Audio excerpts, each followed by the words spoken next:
lumabas na yung kauna-unahang bunga ng aming pong tinanim na lakatan. Ang ganda ng kanyang pagkabunga. Malaki to, sigurado maraming sapad to. So ito yung lakatan na tinanim namin dito sa harapan lang ng office.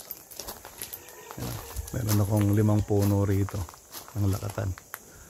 Nag-umpisa na siya maglabas ng bunga. Gandahan sa kanya, laki oh.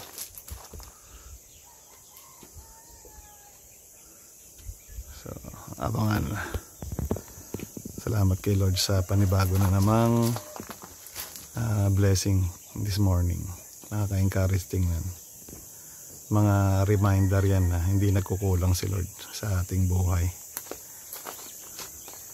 He always provides. To God be the glory.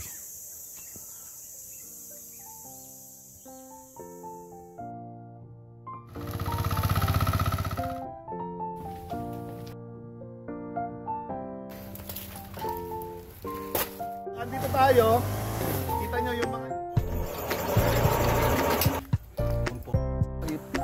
talagang gusto.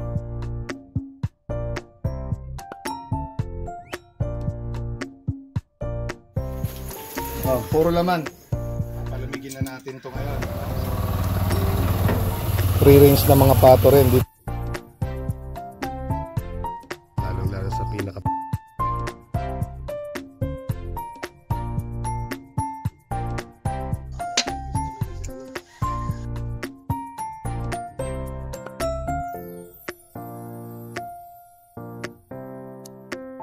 Yan, nahagis, yun.